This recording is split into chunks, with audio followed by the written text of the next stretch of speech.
Tonight I'm going to continue the previous night's talk concerning the benefits of the Metta meditation.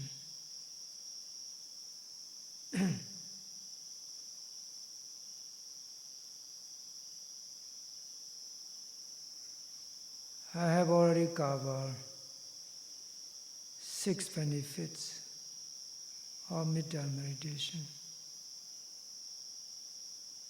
Sleeping well,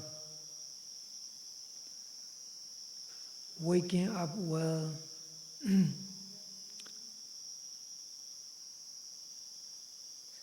not seeing bad dream,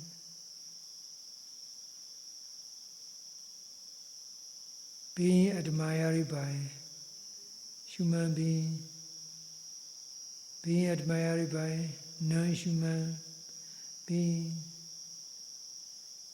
being protected by non-human deities. So, altogether 6 benefits. And the 7 is Nasa Karye Agiwa Visamwa Sattangwa Kamati. This is very extraordinary and supernatural benefit. It means that to a person who have been practicing Metta meditation consistently and continuously till he achieved the boundlessness, no harms, no dangers can affect by the fire, by the poison, by any weaponry. So, in short, no fire, no fire or poison or weapon can harm to the one who practices Metta meditation.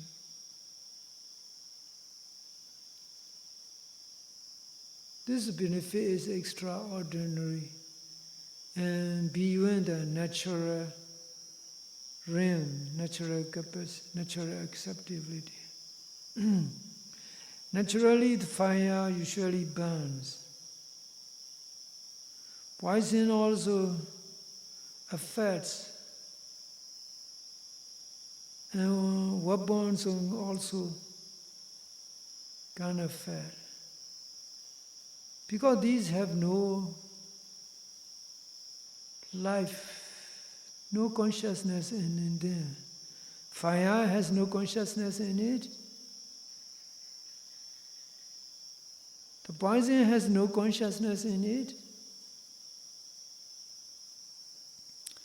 The weapon, such as the bullet, has no consciousness in it. It only follows its own natural course. The fire takes its own course. Everything on its part will be consumed by the fire, according to natural law. Also the poison. In the poison, there is a chemical contents that are toxic and deadly. So chemical things also follow their own chemical patterns, chemical ways.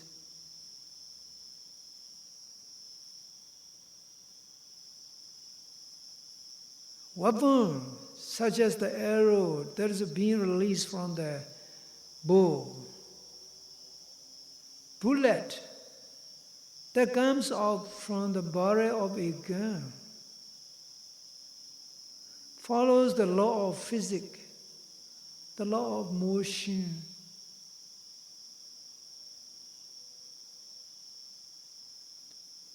They have no consciousness, they are not life animal, no life creature. How they cannot affect the one who have been consistently practicing meditation? It's very difficult to explain from the viewpoint of science.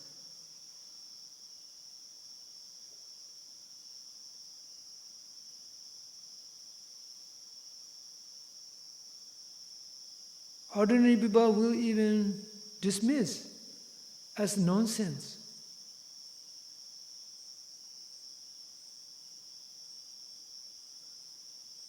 But in Buddhist text, it is clearly recorded.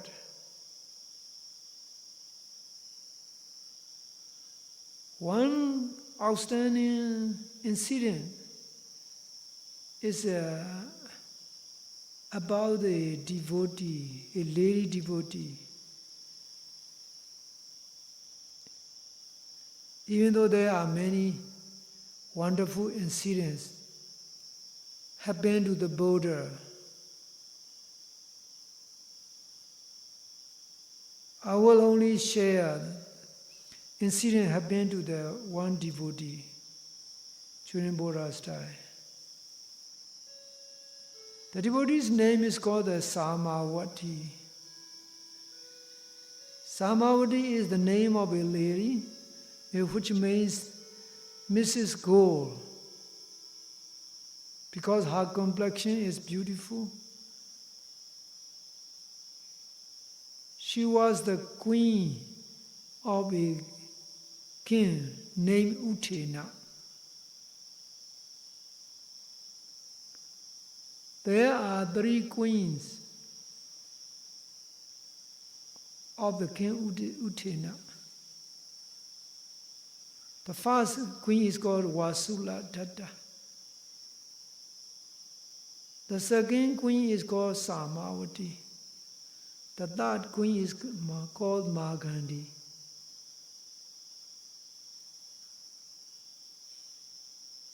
All these 3 queens are beautiful in their own way. That's why they become queen.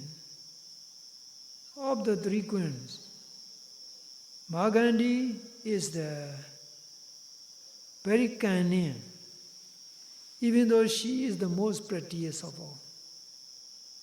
She is very cunning,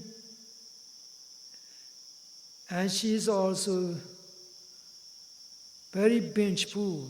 She holds grudge against the Buddha, our Father Lord Buddha. Why? The story runs like that. The father of Magandi is a very wonderful Brahmin. That Brahmin is also an educated Brahmin. His daughter Magandi is so beautiful that he has to reject all requests of the proposed to get the hand of the Magandi. Many wealthy, many famous people came asking for the hands of the pretty Magandi.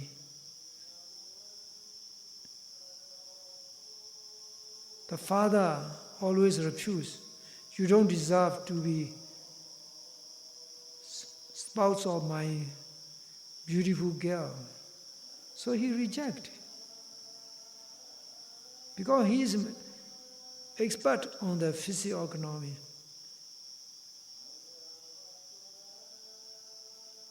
He cannot find suitable spouse for his daughter. He wants to give his daughter to the most suitable person in the world. Looking for a suitable husband, he cannot find it. One day, Buddha saw the father of Pradima Gandhi in his omniscient eye. Then he checked what's going to happen. He saw by his omniscient eye that the father of Magandiya and the mother of Magandiya also going to attain enlightenment, the higher state of enlightenment. Then he checked again what he should do. Buddha knew that he should go and see the parents of Magandi. So one day, Buddha went on the way where the Magandi's father is always passed by.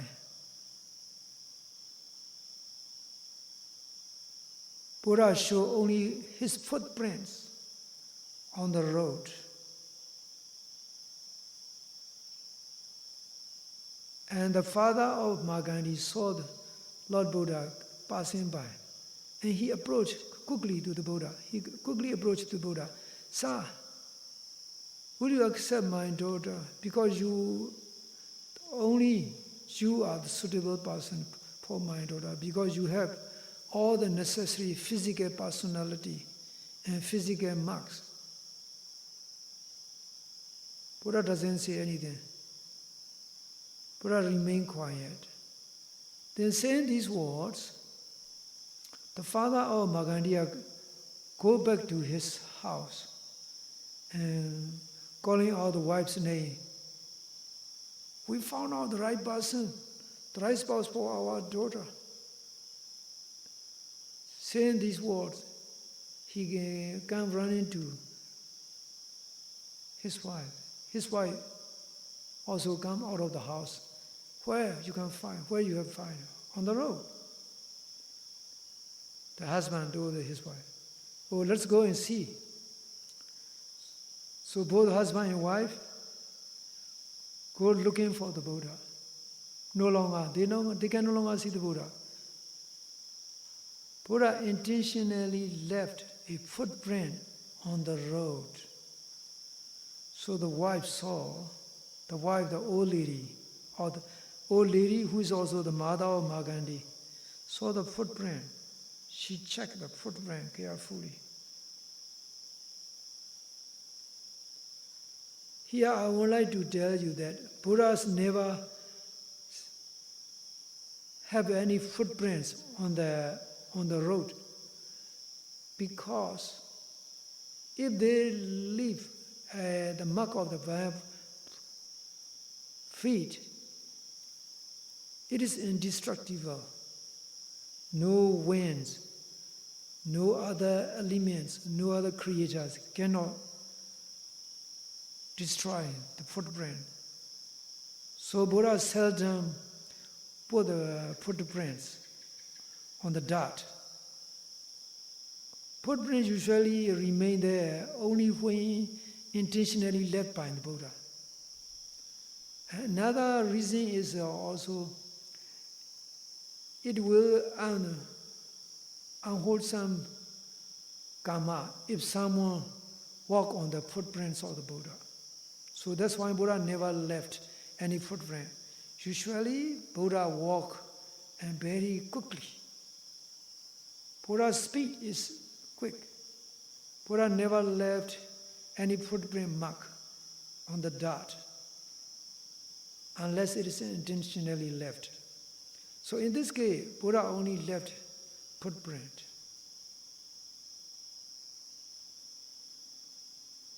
So both husband and wife, who are the mother of the parents of the Magandi, they just go there and look for the Buddha. They don't see. So they only see the footprint. And then the old Brahmin, the moment he saw footmark of the Buddha, come here, my wife. This is the footprint of that gentleman. Then the lady checked the footprint mark. The footprint marks are very special.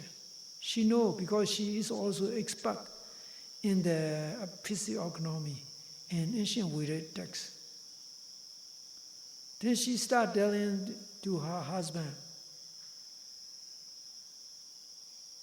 this is not ordinary man's footprint. This footprint is only for the saint. He will not accept your daughter. He will not accept your daughter.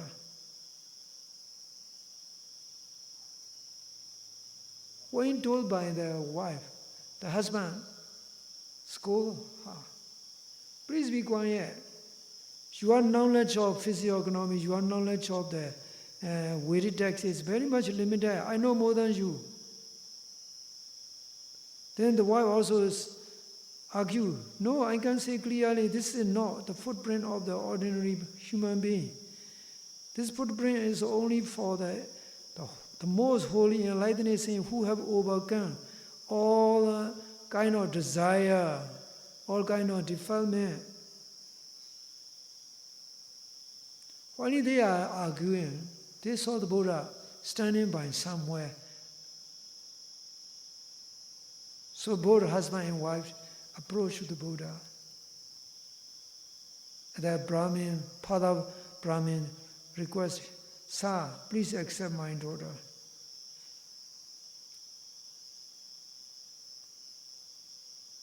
Then Buddha said, Buddha doesn't say anything. He doesn't make any rejection. What he said is very simple. Brahmin, I have been through such kind of situation. Finally, I was in the Bodha Gaya, still striving to attain perfect enlightenment. The Mara and his daughters came to me to seduce me. Even during that time, I don't interest to get married, to get a wife anymore.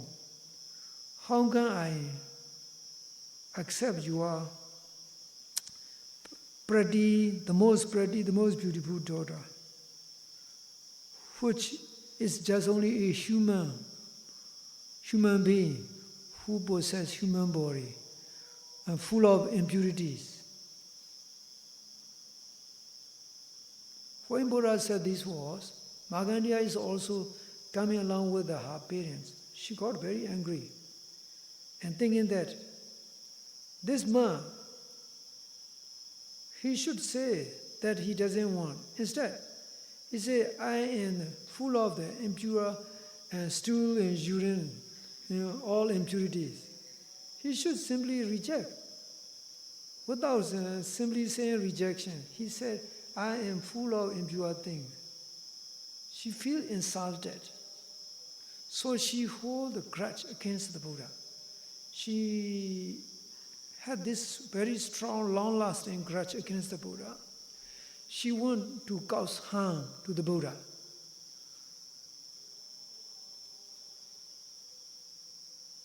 King Udena is the king of the Kosambi. Kosambi, if you have visited to India on pilgrimage, sometimes you may have a chance, if your yoga is very detailed. Kosambi is located about 170 miles to the southwest of the Varanasi. So she had this grudge against the Buddha. Later she was giving away to King Udena. How this happened? At that moment, when the Buddha gave that Dhamma talk to the parents of the Bhagandi, they began enlightening the Arhanta saying, Buddha gave them Dhamma talk. After that polite rejection, Buddha gave Dhamma talk. And both husband and wife began the enlightening saying, they ordained, they became monks. And the mother becomes a bhikkhuni, female monk. So Magandi was given under the guardianship of her uncle. Her uncle later decided to give Magandi to the King Udena because she is very extremely pretty. So the king placed her in the queen's position.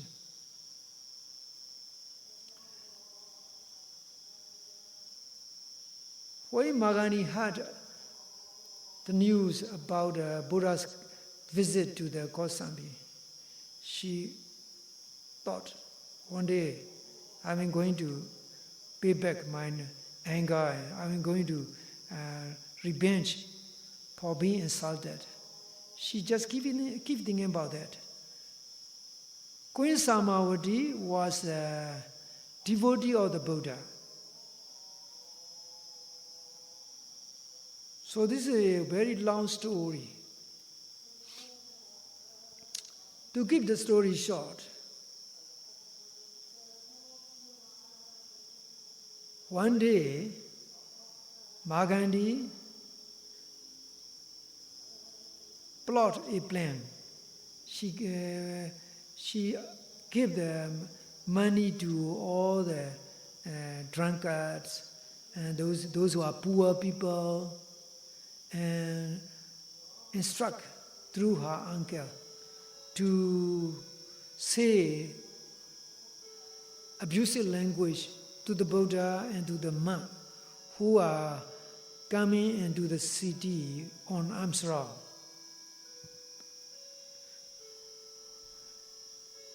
They yelled obscene language against the Buddha and the monk. Whenever Ananda requests the Buddha, Bhante, these people are very bad and very impolite. They say very bad language against us. We should rather go to another town. Buddha rejected. Ananda, what are you going to do when you are faced with a similar situation in another town? Then we move to another city. Replying is Venerable Ananda. Then Buddha said, no, Ananda, this is not the way to overcome conflict. The way to overcome conflict is you confront that conflict head on. These people cannot say such kind of abusive language more than 7 days. After 7 days, it will die down, it will become quiet. As Buddha mentioned, they cannot say anything after a few days. So Magandi cannot do anything. Buddha is still in the town and giving Dhamma talk and saving people and staying in the very big monastery donated by the most wealthy person in the city. So she decided to do something, not to the Buddha this time, but to the Samawati, who is the devotees of the Buddha. She decided, okay, if I cannot do anything to the Buddha, I must do something to this queen and her maids. So she plotted a plan. The king is used to play the harps, traditional harp. In that harp, there's a chamber. You see if you have seen the harp, like a xylophone, they have a chamber, wooden chamber. And into that wooden chamber, she put a snake through the hole. She closed that hole with a flower, a garland. The snake remained there in the hollow chamber of the harp for a few days. Thus it became hungry. So it is time for the king to spend the night at the Queen Samawati's chamber. So he carried the harp with him. And Queen Magandi also followed, saying and accused that she saw a bad dream last night. She is worried about the safety of the king. She followed. Finally, the king is in the chamber of the king, Queen Samavati. She followed, and when everyone is busy, without paying attention to what she is doing, she just opened the hole of the heart, and the snake come out and making angry sounds, and she yelled at other people, look at here, here is a snake coming out. I already mentioned about my bad dream. The king doesn't obey my advice. Now you see bad plan. These people are wishing harm to the king. And the king got angry. Oh, how bad these Queen Samavati and her mates are. They wish ill. They want to kill me. Actually, Samavati doesn't do anything. It is Magandi that made all this happen. This evil plot happen. So the king became very angry at the Queen Samavati.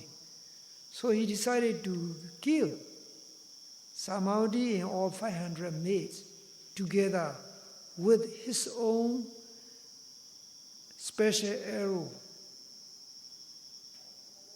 So he ordered the Queen Samavati and all 500 maids to stand in line in the palace premise.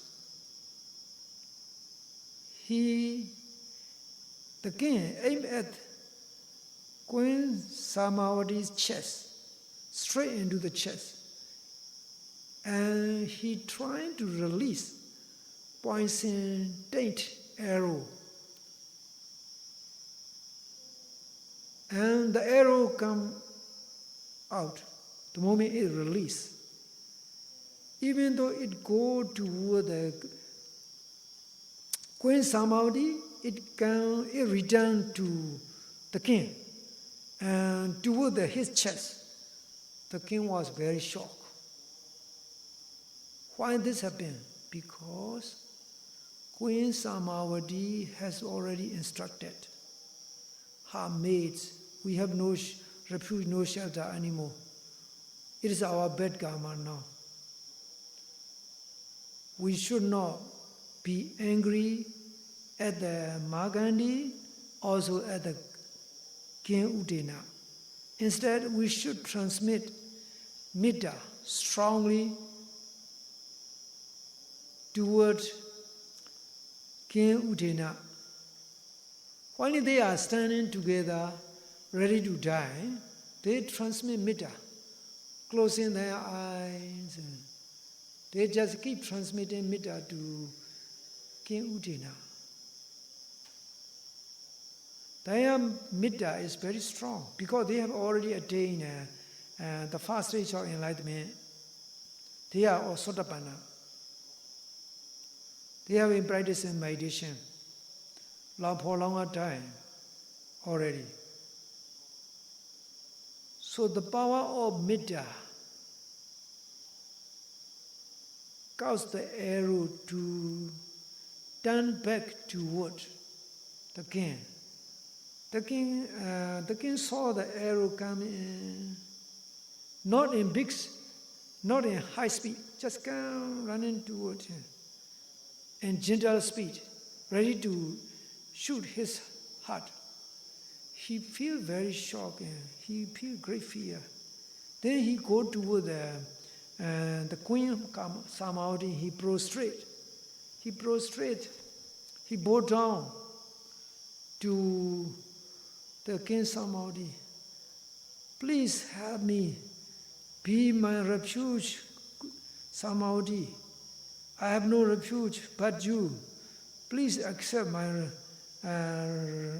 request. Then the queen replied, Don't let me my refuge. You are refuge. Don't let me my refuge. You are refuge. Don't let me be your refuge. When Queen Samavati replied like that, the king became more shocked. Please don't say like that. I'm very much afraid. I'm confused now. Please be my refuge. Please be my help. Then Queen Samavati replied, okay, don't take refuge to me, but please take refuge to the one who I take refuge, to the Buddha.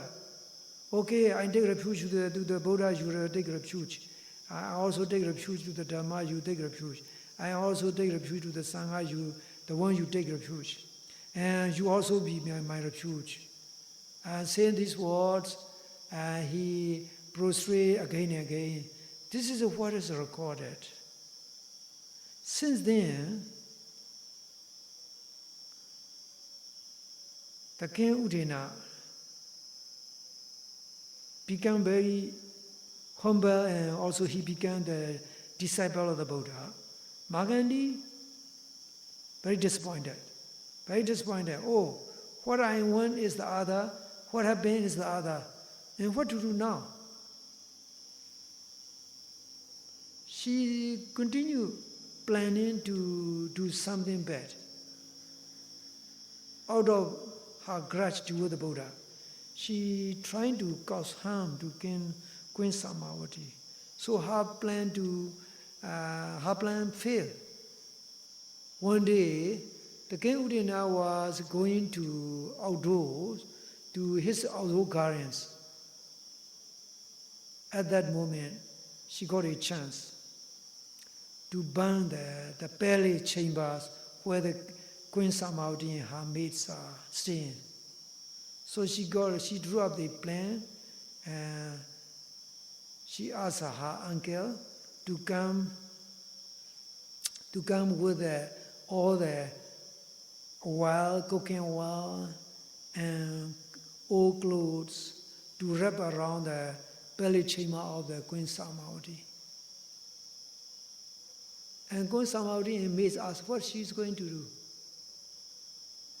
Then uncle replied, yes, we are going to do some maintaining work, because the king ordered us to do some maintaining work.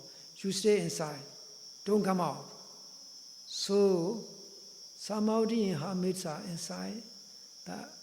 The uncle of the Magandi locked out the door, and he came running down all the way by rubbing around and with a cloth already soaked with the oil.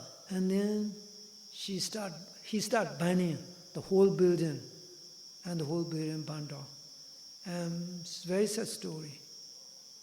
This is what happened during Buddha's time. So what I want to highlight is the power of the Metta is very strong. In this case of the Queen Samavati, she is protected by the Metta against the arrow, poison tainted arrow of the King Udina.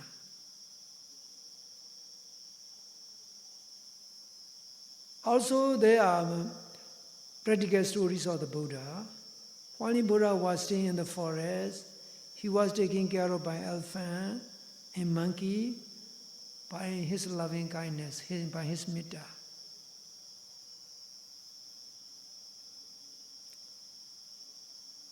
When our Buddha was attacked by the Nalagiri elephant, released by the elephant keeper under instruction of Devadatta, I think you may have heard about this story. Nalagiri, during Buddha's time, Buddha's brother-in-law Devadatta, trying to assassinate Buddha 3 times. One time is by dispatching a sniper. to shoot the Buddha and kill. Second effort is hurling down the boulder, big boulder from the top of the Mount Kechakuta. And the third time, all the previous plots failed. And the third time he released elephant. After feeding it with the alcohol, that elephant is very well elephant. So the elephant came running toward the Buddha. During that time, Buddha was on Amsterdam, inside the city of Rajagha. The elephant came running toward the Buddha, ready to charge and attack the Buddha. Venerable Ananda, all the monks are frightened. Venerable Ananda requests the Buddha, Lord Buddha, the elephant has come running to us. Let's move out of the way. Buddha says, stay, Ananda, don't worry. Then Buddha stay quiet. The elephant come running to the Buddha. About 200 yards away from the Buddha, the elephant stopped. And the body of the elephant, very big, powerful elephants, become immobilized. It cannot move any further. The elephant became very frightened at his own condition. So making a very shrill noise, it came down on 4 limbs. And then Buddha approached toward the elephant by patting on the head of the elephant. Buddha said the following word, elephant, don't approach to this great human elephant. If you approach and harm this great human elephant, it will lead you to more suffering. Saying these words, Buddha compassionately pet the head of the big elephant. The elephant, very quiet, and tears come out. Shaking his ear, both ears, the elephant become very well behaved. After Buddha said this word, the elephant moved backward, not turning his body, not by turning his body. He just moved backward, all the way, till he can see the Buddha. And once he lost the sight of Buddha, he just get up and he just go back to his elephant stable, elephant house. Since that time, that elephant becomes very well, very polite. He knows the human language very well, well-behaved elephant. Since that time on, the evil plots of the Devaratas are known all over the city. And all the citizens of the kingdom go to the palace ground. They protest against the action of the Devadatta and the action of the king Ajatasattu. So the king Ajatasattu has to withdraw the support to the Devadatta since then. And that story is quite a long one. So what I want to say is that the power of Metta is very strong. If you are able to bring your Metta to boundlessness, then it becomes more powerful. It has protective power. Regarding the fire and the poison,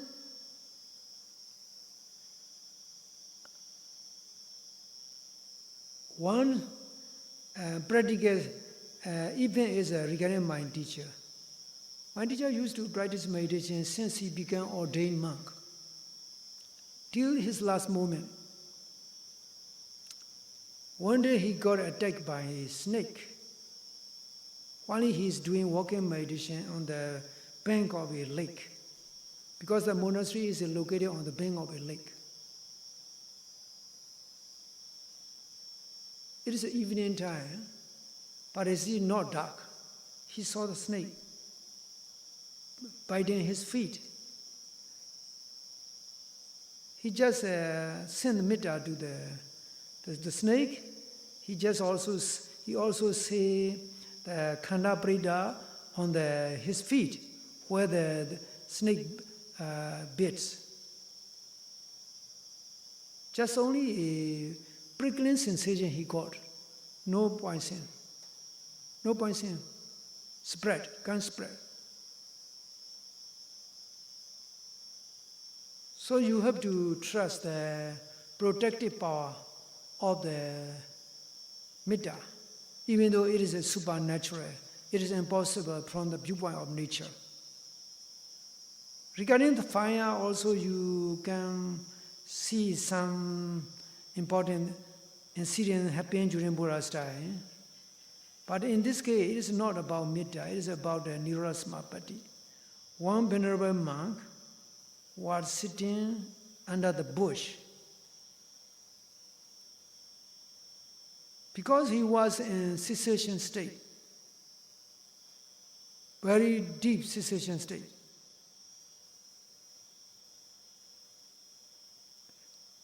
his body and his general well-being is protected by the power of Dhamma. During that time, after a few days later, the cowboys who are looking after the cow on the grazing ground, they saw the monk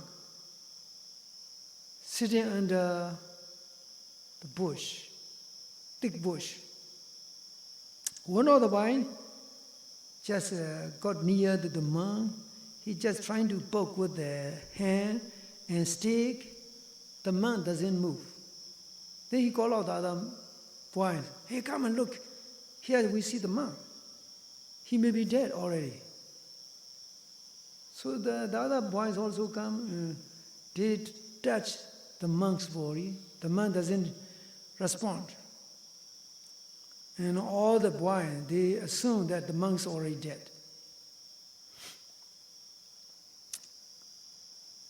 So they decided to cremate the monk. All of them, they collect the dry leaves, twigs, from everywhere they can get their hands on. So they they heap on top of the monk. They start setting all the leaves on the fire. You can imagine. They thought they are doing good things to cremate a dead monk. After 7th day, nothing happened. The monk is covered with the ash. His robes and all the bodies remain intact. On the 7th day, he just shake up his body, he just get up. That is recorded in Visuddhimagga. So, this is not directly related to Metta, the effect of Metta. It is directly related to the effect of the Dhamma. The effect of the Dhamma. The Dhamma has supernatural power. And another thing you have to understand is that about Buddha. When Buddha attained perfect enlightenment, he stayed in Buddha Gaya for 7 weeks continuously. In the first week, in all of those 7 weeks, during those 7 weeks' time, 49 days' time, he doesn't have food, he doesn't eat, he doesn't drink, he doesn't need to go to toilet. He doesn't feel any kind of physical discomfort. Think about that.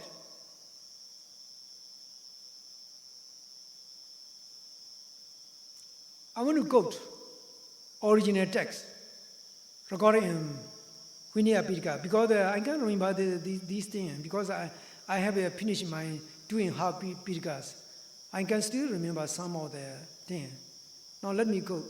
Dena Samayena Bodho Bhagawa Uruvelayam Virati Nidja Nirinjraya Tire Bodhiroka Mule Patamabi Sambodo Sadaha Eka Palinkena Nisidi Vimoti Sukha Pati Samvidi. Now let me translate. Denasmina, at the moment, Bodho Bhagava, our Lord Buddha, who has infinite glories. Uruvelayam Virati, he lives in the forest of Uruvela. Nija Nirinjraya Tire, on the bank of the river Nirinjra. Bodhiroka Mule, under the Bodhi tree. Patamabhisam Bodho, immediately after enlightenment. Sadaham, for 7 days. Nisiri, he said. Eka Panikena, only in one cross-leg sitting position. Only in one cross-leg sitting position. He doesn't need to move. Vimoti Sukha Pati Samvedi, enjoying the bliss of the Nibbana. So you can imagine how wonderful, how supernatural it is. Our Lord Buddha once was staying in the Uruvela forest in the river bank of the river Nirinjara under the Bodhi tree, enjoying the bliss of Nirvana for 7 days consecutively in one sitting cross-leg position. This is recorded without any kind of addition, without any kind of poetry, without any kind of poetic embellishment.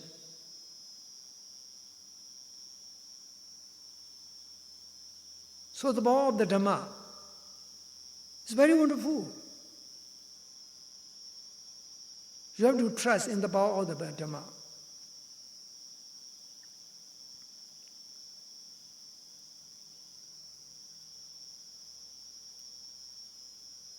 Once you understand this, you will know the power of your spirit, the power of your consciousness. Ordinary consciousness has no power, not much power, except that it can know, it can feel, it can experience joy and pleasure and sadness and etc. But if you train your consciousness through meditation, by use of the Metta or by use of Anapanasati, by use of mindfulness, it can overcome all suffering.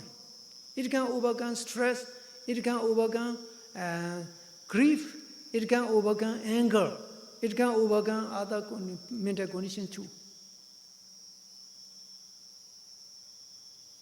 This is the power of medicine, the power of the wonderful Dhamma.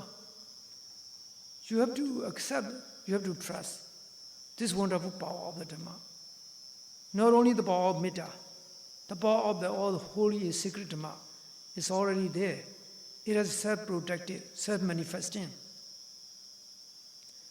May you be able to progress on your spiritual journey. May you attain supreme peace and happiness and freedom of Nibbana in this very life.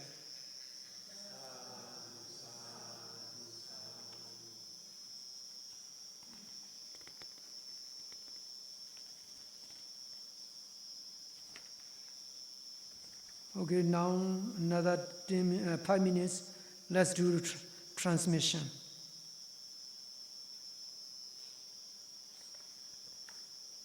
Okay, today we are southwest and northwest, right?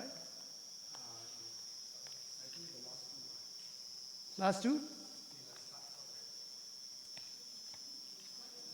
Southwest and northwest, and then up and down. . 1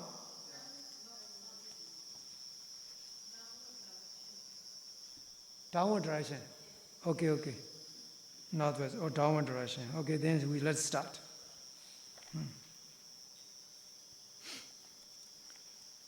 First, let's read together without repeating. May all living beings in downward direction in the earth be well and happy, be free from enmity and danger, be free from mental and physical suffering. May they take care of themselves well. May all breathing beings in the downward direction in the earth be well and happy, be free from enmity and danger, be free from mental and physical suffering. May they take care of themselves well. May all visible beings in downward direction in the earth be well and happy, be free from enmity and danger, be free from mental and physical suffering. May they take care of themselves well. May all individual creatures in downward direction in the earth be well and happy, be free from enmity and danger, be free from mental and physical suffering. May they take care of themselves well.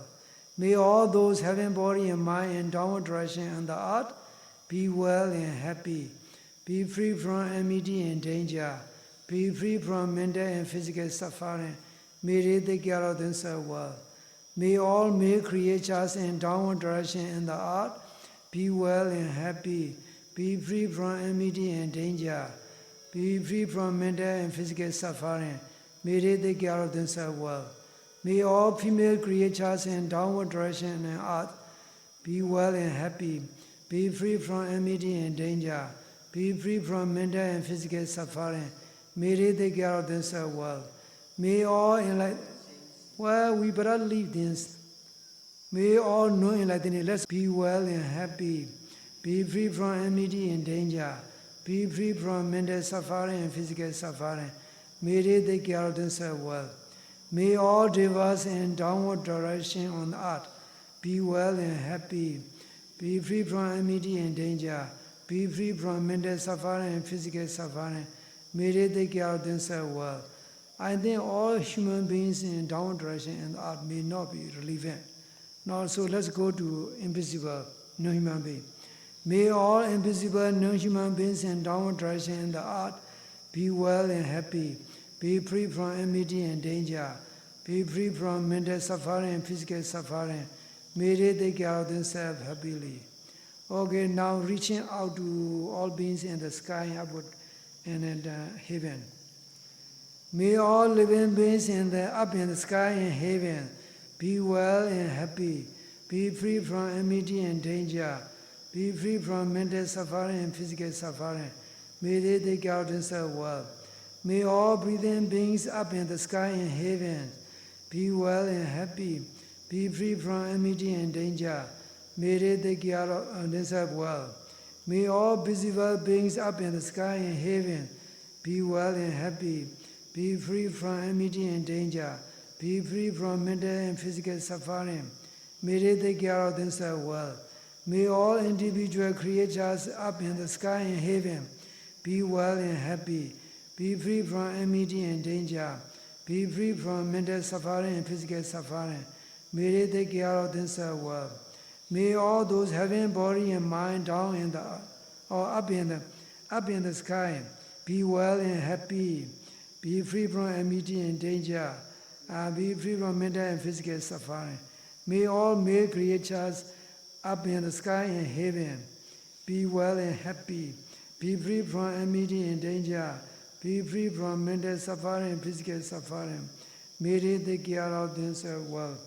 May all female creatures up in the sky and heaven be well and happy, be free from enmity and danger, be free from mental and physical suffering. May they take care of themselves well. May all enlightened saints up in the sky and heaven be well and happy, be free from enmity danger, be free from mental and physical suffering. May they take care of themselves well. May all non-enlightened saints up in the sky and heaven be well and happy, be free from enmity and danger, be free from mental and physical suffering. May they take care of themselves well. May all devas up in the sky and heaven be well and happy, be free from enmity and danger, be free from mental and physical suffering. May they take care of themselves well.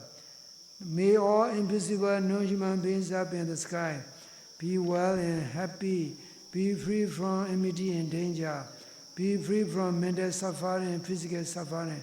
May they take care of themselves happily. Okay, actually these are only the guide. You can spread Metta to all beings in all directions. If the paper is inconvenient for you, if you find some short form of the Metta is very easy, such as may all beings, may all living beings in the above, may all living beings in all directions be well and happy. That's also okay. So you continue with spreading your Metta for the remaining days up to 10 July lunchtime. Please try your Metta continuously, unintermittent and slowly progressing. May you be able to develop Metta to the boundlessness. May you receive the benefits of Metta in this very life.